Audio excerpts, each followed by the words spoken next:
오늘 이제 마가복음 3장으로 넘어왔는데 여기 3장에 이제 3개의 이야기를 말씀을 드리겠습니다.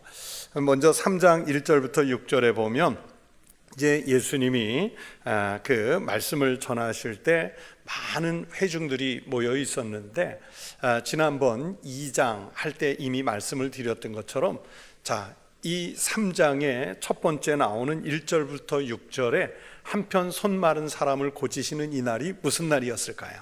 안식일이에요. 또 여전히 안식일이에요. 이 안식일에 한쪽 손 마른 사람을 일으켜 세웠는데 사람들은 안식일에 또 저 사람을 고치실까? 아니면 말씀만 하실까? 이런 궁금증이 있는데 예수님께서 사람들의 마음을 아시고 그 한편 손 마른 사람을 불러 일으켜 세워서 예수님께서 그 손을 고쳐주시는 거죠. 이것에 대해서 당연한 반응이 뭐냐면 바리새인들이 예수님을 정죄하는 거예요. 그런데 바리새인들은 왜 예수님을 정죄했을까요? 안식일이냐 안식일이 아니냐, 이것보다 더 중요한 것은 불치의 병으로 죽어가는 사람을 살리셨다는 이 사실이 중요한 것 아니겠습니까? 그런데 바리새인들은 안식일에 예수님이 사람을 고치는 일을 했다는 그 이유 하나만으로 정죄를 하는 거예요. 왜 바리새인들이 예수님을 정죄하는가 하면 여러분, 이거는 종교적 기득권의 문제입니다. 예수님의 사역이 확장될수록, 예수님이 사람들에게 인정을 받아갈수록, 사람들에게 예수님이 높이 존경을 받아갈수록 지금까지 이스라엘 내에서 종교적 모든 기득권을 가지고 있던 바리새인들 혹은 사두개인들, 이 사람들의 그 영향력이 축소되는 거예요. 작아지는 거예요. 존경심이 내려가는 거예요. 여러분, 역사 속에서 어느 나라든지 어느 시대든지 항상 종교적 기득권을 가지고 경쟁하는 모습은 있었습니다. 가장 단적인 예로 우리나라만 해도요, 역사 속에서 종교적 부침이 매우 심했던 나라지요. 우리나라가 신라 고려 시대 때는 가장 득세했던 종교가 뭐였죠? 불교였단 말이에요. 그런데 신라 고려 시대가 넘어서 이제 조선 시대로 왔을 때 이성계가 우리가 학교에서 배웠던 대로 배불숭유, 불교를 배척하고 유교를 숭상한다 하는 그 정신으로 유교를 도입해서 유교가 지배한 2조 500년 시대였어요. 그런데 근현대사로 넘어오면서 이제는 조선시대에 그 유교가 약화되고 그 당시에 이제 한 120-30년 전에 한국에 들어온, 조선 땅에 들어온 서양 선교사님들로 인해서 기독교가 우리나라 근현대사의 이제 주류 종교로 자리를 잡게 되지요. 그렇게 그 역사 속에서 종교적 기득권이 넘어갈 때 여러분, 불교가 방어를 안 했을까요? 유교가 방어를 안 했을까요? 계속 방어를 하면서 지켜보려고 했지만 시대적 흐름에 의해서 그런 변화가 있었던 거예요. 로마 시대도 마찬가지였거든요. 로마도 황제 숭배가 세를 얻었다가 나중에 기독교 국가로 변하는 그 과정에 무수한 저항과 그리고 부침이 있다가 결국 기독교가 대세의 종교로 자리 잡게 되는 그 역사적 그 과정이 있었습니다. 지금 좁은 땅, 이 이스라엘에서 종교적 기득권을 가지고 있던 사람들은 바리새인들, 사두개인들, 또는 거기서 조금 더 확장하면 SNF파 또는 열혈당, 이런 사람들이었는데 예수 그리스도가 이제 불시에 등장해서 사람들에게 존경을 받고 또 하나님 나라를 선포하는 것을 통해 따르는 사람들이 확장이 돼 가니까 바리새인들 입장에서는 방어의 벽을 칠 수밖에 없었던 거예요. 그러는 과정에 이 바리새인들이 예수님을 정죄하는 과정에 뭐가 등장을 하냐면 이 바리새인들의 종교적 위선이 나타나죠. 그러면서 그 율법의 전통만을 고수하려다 보니까 종교적 오류가 나온단 말입니다. 그리고 자신들의 자리가 제대로 보존되고 있지 못하는 그런 위협을 받는 것에 대해 이제 걱정을 하는 거예요. 종교적 위선이나 오류라는 게 이런 겁니다. 예를 들면 가장 쉽게 얘기하면 안식일 날 불을 쓰는 일을 하지 않아야 되기 때문에 그 전날, 안식일 전날 음식을 미리 다 조리해 놓고 불을 쓰는 것들을 다 조리해 놓고 안식일 날은 먹기만 하는 거예요. 안식일은 언제냐면 금요일 해질 때부터 토요일 해질 때까지를 말하거든요. 그리고 안식일 당일 날은 불을 안 쓸 뿐만이 아니라 이동할 수 있는 거리도 있어요. 약 2km, 우리식으로 따지면 오리 정도는 이동할 수 있는데 그 오리를 넘어서 이동을 할 수가 없어요. 그럼 넘어가면 안식일에 일을 하는 게 돼요. 성지순례를 여러 번 가서 보면 보통은 10일, 12일 이렇게 가지 않습니까? 그러면 유대력으로 따질 때 안식일이 끼겠어요, 안 끼겠어요? 반드시 끼지요. 그런데 이스라엘에서 그 성지순례할 때 그 버스 기사, 가이드는 한국인도 있고 또 현지인 한 명을 이렇게 동행을 하지만은, 그런데 그 안식일에 차량을 운전하는 기사가 한국 사람이 할까요? 유대인이 할까요? 유대인이에요. 100% 유대인이에요. 그러면 우리 성지순례를 간 사람들은 토요일 날 이동을 할까요? 못 할까요? 해요. 합니다. 예루살렘 쪽 순례하다가 우리는 주일날 갈릴리 호수에 가서 선상 주일 예배를 드리려고 갈릴리까지 간단 말이에요. 수십 킬로를, 100킬로 가까이를 2시간 넘게 고속도로를 달려서 가요. 그런데 그 유대인 운전사가 가야 됩니까? 안 가야 됩니까? 안 가야 맞는 거예요. 나는 유대인이니까 오늘은 이동할 수가 없어. 그러고 안 가야 되는데 경제적 이득이 걸려 있잖아요. 그러니까 간단 말이에요. 가요. 그러면 이게 종교적 위선이에요. 자기네 스스로 율법을 범하는 거예요. 예수님도 비유를 들었지 않습니까? 안식일 날 내가 애지중지하는 양 한 마리가 새끼 송아지 한 마리가 길 가다가 웅덩이에 푹 빠졌어요. 우물에 푹 빠졌어요. 또랑에 빠졌어요. 건져 올려야 됩니까? 말아야 됩니까? 안식일이라는 것, 유대인들의 종교적 전통대로라면 어떻게 해야 돼요? 놔둬야 돼요. 저놈이 죽든 살든 지가 알아서 올라오면 사는 거고 못 올라오면 죽는 거예요. 놔둬야 돼요. 그런데 그 양이나 송아지나 뭐가 됐든 그게 돈이잖아요. 경제적인 문제잖아요. 그러니까 끌어올린다고요. 자기가 내려가서 끌어올리든 또 그 올가미를 던져서 묶어서 끌어올리든 무슨 수를 써든 끌어올려요. 이 종교적 위선이죠. 종교적 오류를 범하고 있는 거예요. 예수님께서 반복해서 이 안식일에 생명을 살리시는 일을 하는 이유가 바로 여기에 있습니다. 안식일은요, 선을 행하는 날이에요. 아주 적극적으로 생명을 구원하는 날로 주신 것이 안식일이라는 것이 예수님의 가르침이에요. 지난주에 제자들이 안식일에 밀 이삭 자른 것을 설명하면서 2장 27절에 이렇게 말씀하셨죠. 또 이르시되 안식일이 사람을 위하여 있는 것이요 사람이 안식일을 위하여 있는 것이 아니니. 안식일이 중요하다는 거예요? 사람이 중요하다는 거예요? 사람이 중요한 거예요. 사람이. 그러면 오늘 예수님께서 이 안식일에 손 마른 사람을 고치신 것은 당연히 생명을 살리는 일이기 때문에 옳은 일인 겁니다. 해야 할 일인 거예요. 적극적으로 해야 할 일인 거예요. 그래서 예수님께서 오늘 본문 3장 4절에서 이런 질문을 하시죠. 그들에게 이르시되 안식일에 선을 행하는 것과 악을 행하는 것, 생명을 구하는 것과 죽이는 것 어느 것이 옳으냐 하시니 그들이 잠잠하거늘. 여러분, 바리새인들이 이렇게 예수님 말씀 듣다 보니까 옳아, 저 말씀이 맞아, 그래서 수긍하는 마음으로, 순종하는 마음으로 잠잠했나요? 아니에요. 오히려 할 말을 잃어버렸지만 마음속에는 분노의 감정이 일어나 예수를 이겨먹지 못한 것에 대해 분노의 감정이 일어나서 예수를 죽이기로 작정을 하는 거예요.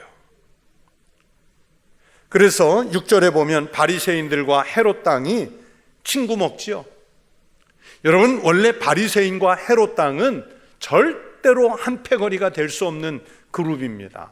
왜냐하면 헤롯 당은 로마 제국을 따라가는 정치적 집단이고요, 바리새파는 로마 제국과 그 헤롯 당에 반대해서 우리는 속세에 물들지 말고 거룩하게 살자, 분리돼서 살자, 구별된 삶을 살자. 그래서 바리새, 구별된다는 뜻으로 바리새파라고 당을 지어서 살고 있는 사람들이에요.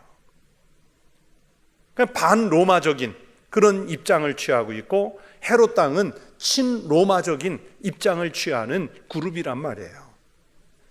그런데 이 바리새인과 헤롯 당은 정치 노선이 완전히 달라서 평소에는 원수지간 같은 사이였는데, 공동의 제거 대상 예수님을 향해서 함께 합의해 예수를 죽이기로 작정을 하지 않습니까?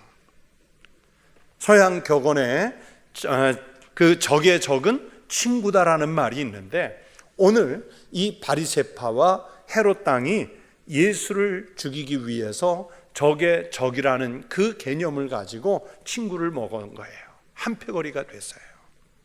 무슨 문제 때문에? 이 안식일의 문제와 기득권을 자기네들 편으로 각각 유리하게 끌어들이기 위해서 이들이 이렇게 합의를 본 겁니다. 그런데요, 이 과정에서 우리가 알아야 할 게 뭐가 있냐면, 여러분, 우리가 선을 행하지 않으면서 선을 행하는 사람을 비난하지 말아야 합니다. 유대인들, 바리새인들, 서기관들, 율법사들, 자기네들이 직접적으로 선을 행할 것 아니면 예수님께서 행하시는 선에 대해서 그냥 함구하고만 있어도 됩니다. 비난해서는 안 되는 거예요. 타인이 선을 행한 것 때문에 존경을 받고 존중을 받는다고 해서 그것 때문에 질투하거나 또 그것 때문에 비판하지 말아야 합니다. 그런데 우리는 똑같은 마음으로 내가 못하는 착한 일, 선한 일, 옳은 일 다른 사람이 하면 비난해요. 저거 뭐 얼마나 가겠어? 저러다가 말겠지. 아유, 뭐가 잘나서 그래 사람들에게 존경받으니까 좋더냐. 뭐 온갖, 제가 그냥 정중하게 표현해서 그렇죠, 속에서 여러분 그렇게 말하면서 선을 행하는 사람의 본심을 왜곡시키고 왜소하게 만드는 일들이 얼마나 많습니까? 타인이 선을 행할 때 질투하거나 비판하지 마십시오. 오히려 자극을 받아서 저런 일은 나도 해야겠다, 우리도 해야겠다, 이런 마음을 갖는 게 중요합니다. 바리새인들, 서기관들이 이 장면에서 마음 먹어야 할 게 뭐냐면, 저 예수라는 분의 생각이 옳다, 저 신앙이 맞다, 그러면 우리도 생각을 좀 바꿔야겠다, 우리도 저기를 따라야겠다, 이런 마음을 먹어야 되지 않겠습니까? 여러분, 예수님께서 사람과 안식일 중에서 안식일보다 사람이 중요하다고 그랬잖아요. 그러면 진짜 안식일은 언제냐면 주님께 영혼이 고침받는 그날이 안식일인 거예요. 예수님을 제대로 만나는 그날이 안식일인 거예요. 오늘 예수님을 만나고 내일 예수님을 만나고 모레 예수님을 또 만나면, 그러면 우리의 매일매일의 삶이 안식의 삶으로 변화가 일어날 줄로 믿습니다. 그런 안식의 삶을 살아가는 믿음의 성도의 삶이 되시기를 우리 주의 이름으로 축원합니다. 또 7절부터 12절에 두 번째 이야기가 나오는데, 이제 많은 무리가 예수님을 따르기 위해서 나오는 장면이죠. 예수님이 이런 그 치유와 회복의 그 사역을 하시니까 이스라엘 전국, 이 팔레스타인이라고 그러죠. 당시에 이 팔레스타인 전역에 예수님의 소문이 났어요. 그래서 8절 하반절에 많은 무리가 그가 하신 큰 일을 듣고 나오는지라 그랬어요. 많은 사람들이 예수님이 하신 큰 일을 듣고 나오는 거예요. 그런데 어디에서부터 나왔는지 보세요. 지도를 하나 보여드릴게요. 지도가 잘 보이십니까? 여러분, 여기에 오늘 본문에 나와 있는 지역을 보면 갈릴리 호수 있는데 그 갈릴리 지역이거든요. 예수님이 그 처음에 주 활동 무대로 삼으신 갈릴리 지역에 있는 사람들이 나왔다고요. 또 오늘 본문에 보면 유대 지역에서 나왔다 했는데 유대는 저 사해바다 큰 남쪽의 호수 그 위에 자락에 예루살렘과 그런 벳세다 지역을 중심으로 한 그 예루살렘 지역을 중심으로 한 그쪽 지역을 말하는 거예요. 남유다 지역, 남쪽 지역. 저 팔레스타인 지역에서 남쪽 지역을 유대라고 그래요. 또 이두메에서 나왔다 그러죠. 저 위에 갈릴리 호수에서부터 아래 사해 바다까지 파란 선이 하나 그어져 있는데 그게 요단강이거든요. 그 요단강 건너편은 오늘날로 치면 요르단 지역인데 그 요르단 지역이 다른 말로 표현하면 에돔, 또 다른 말로 표현하면 이두메. 그래서 유대인과 또 이 에돔 사람이 혼혈을 이룬 것이 이두메족이에요. 헤롯 대왕이 이두메 사람이에요. 이 이두메 지역 사람들도 요단강을 건너서 예수님에게 오는 거예요. 그러니까 요단 그 동편이죠. 요단 동쪽에서, 남쪽에서, 북쪽에서 또 어디까지 올라갔느냐? 사람들이 예수님을 찾아오는데 두로와 시돈이라는 데가 보입니까? 저 갈릴리 호수에서 한참 북쪽에, 그렇죠? 그 북쪽은 오늘날로 치면은 레바논 땅이에요. 레바논 땅이에요. 혹시 저하고 성지순례를 가서 골란고원에 같이 올라갔던 분들은 보셨을 거예요. 그 골란고원에 올라가서 보면 왼편으로 이렇게 북쪽을 바라보면 오른편으로는 시리아 땅, 요새 한참 전쟁 내전 중인 시리아가 보이고 그 북쪽으로는 이 그 헐몬산 쪽이 보이는 거예요. 그 헐몬산 너머 쪽이 두로와 시돈 북쪽이라고요. 자, 예수님을 만나기 위해서 갈릴리에서 저 아래 남쪽 유대 지역에서 그리고 이두메 요단 동편 이두메 지역에서 그리고 또 저 한참 북쪽 두로와 시돈 레바논 땅에서 예수님을 만나러 오는 거예요. 너무 많은 사람이 몰려와서 운신하기가 힘들었죠. 그래서 예수님께서 제자들에게 명해서 작은 배를 준비하게 하시고 예수님이 배를 타고 잠깐 뭇에서 떨어져서 물에 떠 있고 회중들이 뭇에서 듣는 이런 구조였어요. 뭐 우리처럼 편하게 앉아가지고 좀 이렇게 시원하기도 하고 때로는 따뜻하기도 한 좋은 환경에서 말씀을 듣는 게 아니라 예수님은 작은 쪽배를 타고 이렇게 물에 떠 있고 회중들은 이제 물가에 앉아서 예수님의 말씀을 듣는 그런 예배 구조였어요. 그럴 정도로 왜 예수님이 그들 속에서 말씀을 하실 수 없을 정도로 왜 그렇게 많은 사람이 몰려왔을까? 10절에 보면 그 이유가 나와 있죠. 이는 많은 사람을 고치셨으므로 병으로 고생하는 자들이 예수를 만지고자 하여 몰려왔음이더라. 예수님 어떻게 하든지 한번 만져보려고, 옷자락에라도 손 한번 대보려고 예수님 찾아갔더니 한편 손 마른 사람 고치시더라. 뭐 12년 혈루병 안 사람 고치시더라. 딸아이가 죽어가던 사람 고치시더라. 뭐 온갖 치유와 회복의 소문이 났을 것 아니에요? 그러니까 그 사람들이 소문을 듣고 예수를 만지고자 몰려왔음이더라. 결국 이 말씀이 뭐냐면 예수님 앞에 가면 신유와 치유, 회복의 역사가 일어나고 있기 때문에 사람들이 몰려오는 거예요.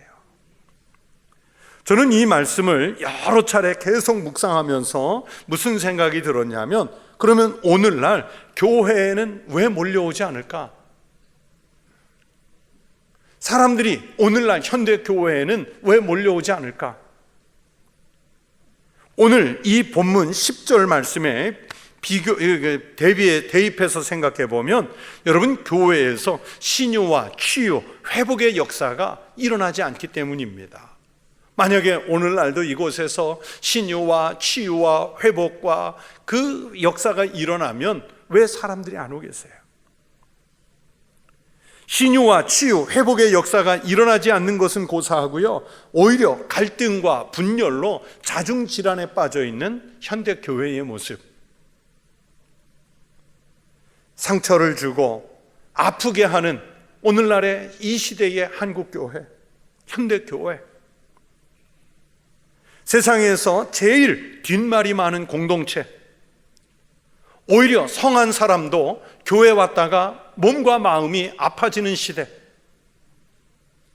어떻게 교회에 오라고 감히 우리가 얘기할 수 있겠어요? 실제로 우리 많은 목회자들이 참여하는 목회 데이터 연구소에서 코로나 기간을 겪으면서 설문조사를 다양한 걸 했지 않습니까? 그런데 교인들에게 놀라운 응답이 나왔는데, 코로나 이후에도요, 물론 온라인 예배가 편하니까 여전히 안 나오고 있는 30%의 교인이 있는데, 또 여전히 현장 예배에 출석하지 않는 큰 이유 중에 하나가 마음이 편하대요. 코로나 기간 동안 비대면으로 예배를 드려서 사람들을 만나지 않으니까, 교회 가서 사람을 안 만나니까 마음이 오히려 편하고 신앙생활에 집중할 수 있게 됐다. 그래서 안 나온다는 비율이 거의 절반이에요. 그 전에는 그냥 당연히 교회 와가지고 복닥복닥 대면서 여기서 말씀도 듣고 같이 봉사도 하고 다투기도 하고 막 이러면서 그게 봉사하고 하나님을 위해서 일하는 것인 줄 알았는데, 코로나 기간 동안 교회 출석하지 않고 가만히 예배 드리고 내 일상을 살면서 보니까 교회에 가서 너무 많은 말이 있었다는 거예요. 그런데 그 말을 안 듣고 갈등하지 않고 신앙생활하니까 이제 비로소 예수 그리스도를 통한 심령의 평안을 얻는다는 거예요. 그게 설문조사 결과예요. 그러면 우리가 생각해 볼 필요가 있죠. 교회에서 사람들이 만나는 게 이게 오히려 스트레스인 거예요. 스트레스인 거예요. 같이 봉사하면서 같이 일하면서 스트레스가 되는 거예요. 예전에 이제 제가 우리 교회 온 지 얼마 안 됐을 때 그때 있던 부목사님 중에 한 분이 목사님 충청도 정서를 잘 이해하셔야 돼요 그래요. 그래서 제가 가만히 그때 생각해 보니까 대전에서 목회할 땐 이상하게 충청도 출신 부목사님들이 없었는데 여기서는 많이 있었어요. 그러면서 절대로 목사님 앞에서는 이렇게 험한 얘기, 나쁜 얘기 잘 안 할 겁니다. 이거는 어디 가서나 다 비슷해요 그래요. 그러나 그 앞에서의 태도가 아니라 뒤에서 하는 말을 들으셔야 됩니다. 그러면서 뒤에서 하는 말은 어떤 건가요? 하고 제가 물어봤더니 2다리 건너면 가설이 확증이 됩니다 그러더라고요. 혹시 그렇대? 한 사람 건너가면 그랬대. 그러다 한 다리 더 건너면 그렇게 됐대. 가설이 2다리 건너면 확증이 된다고 얘기를 하더라고요. 그러니까 앞에 있는 표정을 보시 마시고 뒤에 있는 표정을, 그리고 뒤에서 흐르는 말을 들으셔야 됩니다. 근데 아직도 모르겠어요. 충청도에서 한 20년 가까이 살고 있는데 아직도 그건 잘 모르겠어요. 그게 오늘날 교회 안에서 성도들을 스트레스를 주는 거예요. 그건 우리뿐만이 아니라 이 목회 데이터 연구소에 의하면 온 한국 교회가 다 그랬다는 거예요. 그러니 이 교회에서 신유가 일어나고 교회에서 치유가 일어나고 교회에서 회복이 일어나면 오늘 예수님 말씀 그 소문을 듣고 삼지사방에서 요단강 건너편에서 저 멀리 홀몬산 위에 북쪽에서 저 아래 남쪽 유다에서 막 사람들이 몰려오는 것처럼 오늘날 이 현대교회에서도 신유, 치유, 회복 이게 일어나면 모두 안 몰려올 이유가 없잖아요. 안 몰려올 이유가 없어요. 성한 사람이 찾아왔다 아파지는 교회가 되면 절대 사람 몰려오지 않습니다. 아픈 사람이 몰려왔다 치유되고 회복되는 역사가 일어나야, 그래야 사람들이 소문을 듣고 예배당을 찾고 교회 공동체를 찾아오는 거예요. 그러기 위해서 교회와 성도들은 뒷말하고 상처 주고 아프게 하는 것이 아니라 오히려 반대로 손길을 필요로 하는 이들에게 아낌없이 베풀고 최선을 다해서 그 영혼들을 돌아보는, 살펴보는 그런 교회 역할을 감당해야죠. 심지어 여러분 오늘 본문 속에 무슨 일이 일어납니까? 11절 말씀을 보십시오. 더러운 귀신들도 어느 때든지 예수를 보면 그 앞에 엎드려 부르짖어 이르되 당신은 하나님의 아들이니이다. 바리새인들, 서기관들, 사두개인들, 그들은 예수님을 인정 안 하는데요, 여러분 이 말씀에 보니까 예수님을 누가 인정해요? 귀신도 인정해요. 오히려 예수님 대척점에 있어야 될 귀신, 사탄, 마귀가 예수님을 인정하는 거예요. 당신은 하나님의 아들이라고. 그러면 교회도 세상이 인정하고, 심지어 교회를 향해서 대척점에 서 있던 세력들, 귀신도 벌벌 떨면서 인정하는 교회가, 인정하는 그리스도인이 되어야 하지 않겠습니까? 그런데 그렇게 되는 게 아니라 이제 만만하게 봐요. 교회? 우리가 이겨먹을 수 있지. 교회? 손가락질 몇 번 하면 무너질 거야. 그러면서 오히려 세상이, 귀신이, 사탄이 교회와 우리 그리스도인들을 만만하게 봐요. 여러분 지금 중국 항저우에서 제19회 아시안 게임이 열리고 있는데 한 2, 3일 전에 우리나라가 아주 황당하게 금메달을 하나 뺏긴 일이 생겼어요. 다 이미 벌써 아시는 것 같아요. 롤러스케이트, 그 쇼트트랙이랑 비슷하더라고요. 저도 중계를 보니까 비슷한데 3000m 계주를 하는데 우리나라 선수가 이제 맨 앞에 선두로 가다가 금메달인 줄 알고 쫙 손을 들어서 이러고 멋지게 들어왔는데 누가 1등 했어요? 바로 뒤따라오던 대만 선수가 쇼트트랙 하듯이 그 발밀기라고 그러더니 날 밀어넣기, 그 선수가 손 들고 이렇게 양발 모으고 들어올 때 쏙 앞 오른발 내밀어 가지고요 0.01초 차, 0.1초 차도 아니에요, 0.01초 차로 금메달을 뺏겼어요. 금메달 뺏겼어요. 금메달을 놓치고 은메달 딴 것도 잘했지만요, 한순간 방심하다가 금메달을 놓쳤어요. 그런데 그 마지막 주자, 그 선수는 제가 오늘 아침에도 신문 보니까 이 선수 이름은 말 안 할 텐데 금메달을 따면, 아시안 게임에서는 금메달을 따면 병역 혜택을 받아요. 올림픽에서는 금메달, 은메달, 동메달 상관없이 병역 혜택을 받고요. 아시안 게임은 오직 금메달만이에요. 근데 이 선수가 이번 금메달을 땄으면 병역 혜택으로 군대를 안 가는 건데 0.01초 차 잠시 방심했다가 그거 놓쳐서 군대 가야 된대요. 뭐 나라를 위해서 군대 가는 거 괜찮아요. 그러나 자기가 받을 수 있는 혜택, 여러분 국민들이 그 경기를 보면서 은메달 딴 걸 탓하는 게 아니에요. 방심한 걸 탓하는 거예요. 방심한 걸. 오늘 교회가 방심하다가 여기까지 왔어요. 우리 그리스도인들이 방심하면서 살다가 벌써 하나님 나라가, 기독교 나라가 다 된 줄 알고, 우리가 무슨 신앙의 끝에 아주 성숙한데 잘 도달한 줄 알고, 내 신앙이 벌써 이 수준에 다다른 줄 알고, 우리는 벌써 이미 세레모니 다 했어요. 결승점 도착한 세레모니 다 한 한국교회, 한국 그리스도인들, 마귀 사탄이 뒤에서 쫓아오면서 결승선 넘어가려고 하는 우리 한국교회와 그리스도인들을 막 거꾸로 틀리면서 은메달, 동메달, 4위, 5위, 6위로 막 밀어내고 있는 거예요 지금.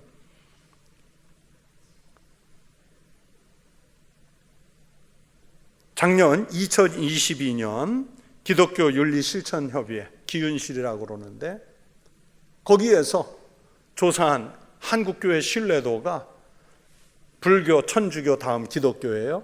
제일 신뢰가 안 돼요. 당신이 만약에 종교를 선택한다면 어떤 종교를 택하고 싶습니까? 무종교인 사람들에게 이 설문조사를 했을 때 지난 10여 년 가까이는 부동의 순위가 있어요. 1위 불교하고 천주교가 엎치락 뒤치락, 3위는 기독교 한참 뒤에. 그런데 작년 2021년인가 22년에 그나마 순위도 우리 기독교가 3위가 아니에요. 4위로 밀려났어요. 3위를 누가 차지했는 줄 아세요?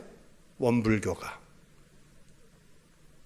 이제는 세상 사람들이 볼 때 교회, 그리스도인 하나도 신뢰가 안 되는 거예요. 당신이 만약 종교를 택하고 싶다면 무신론자들에게 물어보니까 불교, 천주교, 원불교 다음이 우린 거예요. 귀신이 이러니 떨겠어요? 세상 권력이 우리를 무서워하겠어요? 아니에요. 오늘 예수님이 그 사역하시는 걸 보고 더러운 귀신들도 어느 때든지 예수를 보면 그 앞에 엎드려 부르짖어 이르되 당신은 하나님의 아들이십니다. 오늘날 천국교회를 보든지 오늘날 한국교회를 보면 당신들은 진짜 그리스도인 공동체입니다. 하나님이 당신들과 함께 하시는 것을 우리가 봤습니다. 이렇게 인정을 받아야 하지 않겠습니까? 앞으로 기회는 있습니다. 그 기회 놓치지 말고 우리가 할 일, 우리가 지켜야 할 신앙 제대로 잘 지키고 잘 감당해서 다시 하나님께는 영광을 돌리고 세상으로부터는 인정을 받는, 우리가 세상 사람들에게 인정받자고 하는 건 아니지만 그러나 그럼에도 불구하고 역시 그리스도인들과 교회는 달라, 그렇게 인정할 수 있는 그런 신앙의 공동체로 우리가 다시 세워질 수 있기를 축복합니다. 마지막 13절에서 19절 세 번째 이야기가 나오죠. 예수님의 12 제자들의 명단이 소개가 돼요. 여러분, 제자가 되는 조건은 뭐 다른 사람들보다 특별히 뛰어난 재능이나 인품이나 학벌, 재산 이런 게 요구되지 않죠. 뭐 실력을 소유한 사람, 물질 이런 게 기준이 아니죠. 그러면 누가 주님의 제자가 되는지 오늘 이 제자들의 명단 속에 답이 나와 있습니다. 첫 번째 13절에 보면 자기가 원하는 자들이라고 그랬죠. 누가 원하는 겁니까? 예수님이. 예수님 자기가. 먼저 예수님께서 택해 주셔야 합니다. 그런 면에서 우리도 주님의 택함을 받고 이미 주님께 나온 사람들인 줄로 믿습니다. 우리가 천국 백성이 된 것은 우리 자신의 공로 때문이 아니에요. 오직 택하신 주님의 주권적 은혜 때문인 줄로 믿습니다. 이게 사도 바울이 에베소서 2장 4절에서부터 10절에 길게 한 말씀인데 그 가운데 에베소서 2장 8절 말씀만 보면 이렇습니다. 너희는 그 은혜에 의하여 믿음으로 말미암아 구원을 받았으니 이것은 너희에게서 난 것이 아니요 누구의 선물? 하나님의 선물이라. 그래서 우리는 결코 자랑하거나 우리는 교만해서는 안 돼요. 에베소서 2장 9절에서 말씀합니다. 행위에서 난 것이 아니니 이는 누구든지 자랑하지 못하게 함이라. 그러니까 택한 백성은 백성답게 하나님께서 원하시는 삶을 살 때 의미가 있는 거예요. 아무리 예배당에 오래 앉아 있어도요, 택한 백성다운 삶 없으면 주님이 원하시는 자가 아닌 거예요. 아닌 거예요. 또 두 번째는 14절에 보면 예수님의 제자 중에 이런 조건이 있어요. 자기와 함께 있게 하시고, 그러니까 주님과 함께 호흡할 준비가 되어 있는 사람을 찾으시는 거예요. 유명한 전도 선교학자 로버트 콜만 박사의 주님의 전도 계획이라는 아주 유명한 책이 있습니다. 우리 신학생들이 뭐 거의 필독서처럼 보는 책인데, 이 주님의 전도 계획이라는 책에 보면 주님은 어떤 사역을 공생의 기간 동안 어떻게 사셨냐면 제자들과 동거하고 제자들과 동행하고 제자들과 동역하셨다 그랬어요. 동거, 동행, 동역 이렇게 표현을 했습니다. 그러면서 제자들로 동거하고 동행하고 동역하는 이유가 무엇이었을까요? 예수님 닮아가게 만든 거예요. 예수님을 따라하게 만든 거예요. 예수님의 능력이 제자들에게, 예수님의 성품이 제자들에게, 예수님의 행위가 제자들에게 그대로 나타나기를 바라면서 그래서 동거하고 동행하고 동역한 거예요. 닮아가야 한다는 얘기죠.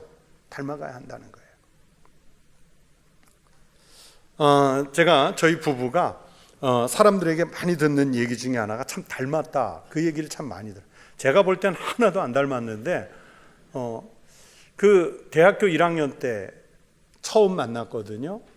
처음 이제 학교에 이렇게 등나무가 있는데 저희 이제 그 당시에 저희 고등부가 너무 커가지고 누가 누군지도 몰라요. 고등부 학생이 한 2,000명 되니까 누가 누군지도 모르는데 저희 고등부 목사님이 아무개도 학교에 들어가 있으니까 우리 교회 학생이 있으니까 찾아보라 그래서 찾아봤더니 있어요. 그 만나서 이제 뭐 같은 학교 다니고 같은 교회 다니니까 이제 친해졌겠죠. 그래서 어느 날 학교 등나무 벤치에 앉아 있는데 저희 선배가 찾아와서 그랬어요. 옆에 지나가다가 너희는 남매가 입학했구나 그래요. 무슨 뜬금없이 남매가 아니라고 그냥. 근데 나중에 이제 세월이 지나서 결혼하고 더 닮았다는 소리를 많이 듣는데 제가 볼 때는 부부는 저희만 그런 게 아니에요. 나중에 보면 부부들은요 진짜 닮아요. 부부가 닮아요. 제가 그래서 거기에다가 이름을 붙였어요. 부부는 닮는다는 것을 생물학적으로 세포 동화작용이라 제가 이렇게 붙였어요. 이름을. 어디 가서 또 검색해 보지 마세요. 안 나와요. 그건 제가 붙인 이름이니까 안 나와. 세포 동화작용. 왜냐하면 같은 환경에서 같은 음식 먹고 같은 삶을 살고 한 몸으로 사는데 세포가 동화가 되지 않겠어요? 닮아가는 거죠. 닮아가는 거예요. 아이들도 닮아가요. 단지 우리 핏줄로 낳기 때문에 닮아가는 게 아니라 마찬가지로 같은 환경, 같은 음식, 같은 삶 이렇게 한 몸을 이루어 살아가니까 아이들이 또 살면서 잘 닮아가는 거예요. 세포 동화작용이 일어나는 거예요. 예수님께서 이 12 제자를 택해서 자기와 함께 있게 하시고 그냥 단순히 오늘 본문에는 함께 있게 하시고 그랬는데 그 로버트 콜먼 박사의 지적처럼 동거하고 동행하고 동역하면서 같이 있었단 말이에요. 예수님 닮게 만드는 거예요. 여러분, 우리가 지금도 그래야죠. 주님을 수십 년 믿으면 같아질 수는 없겠지만 그래도 닮으려고 해야 하지 않겠습니까? 서양 격언에 이런 말이 있습니다. 빛이 될 수 없으면 빛을 반사하는 거울이라도 되라. 거울이라도 되라. 이 비슷한 말씀이 에베소서 4장 1절 그 하반절에 있는데 개역개정으로 말고 새 한글 성경이라는 새로운 버전 그 번역본으로 읽어드리면 이렇습니다. 여러분은 부르심을 받은 그 부르심에 어울리게 살아가십시오. 이렇게 돼 있어요. 부르심을 받은 그 부르심에 어울리게 살아가십시오. 다시 말하면 우리가 그리스도 예수에게 부르심을 받았으면 예수님과 제자들이 그랬던 것처럼 함께 있는 거잖아요. 그러면 함께 있으면 주님과 동거하고 동행하고 동역하면서 닮아가야죠. 주님과 함께 하면서 우리가 주님을 닮은 삶을 살 의무가 주어졌다는 뜻입니다. 오늘 영적 거울에 우리 자신을 비춰보십시오. 예수님 제자들은 예수님 자신과 함께 있게 하시려고 선택하셔서 닮아갔는데 과연 우리는 예수님을 닮은 삶을 살고 있는가? 또 세 번째 14절에 보면 전도도 하며 그랬죠? 전도도 하며. 그러니까 전도하지 않으면 제자가 아닌 거예요. 전도하지 않으면 그리스도인도 아니에요. 그래서 이런 말이 있습니다. 그리스도인은 누구도 전도와 선교에서 자유로울 수 없다. 당연히 해야 된다는 거예요. 이게 없으면 그리스도인 아니고 제자도 아닌 거예요. 그래서 제가 오늘 이 본문을 묵상하다 이런 생각이 들었어요. 사람들은 목회의 성공, 1000명이 넘는 교회를 목회하면 성공했고 100명이 안 되는 교회를 목회하면 목회에 실패하고, 여러분 그게 그 기준이 맞습니까? 아니에요.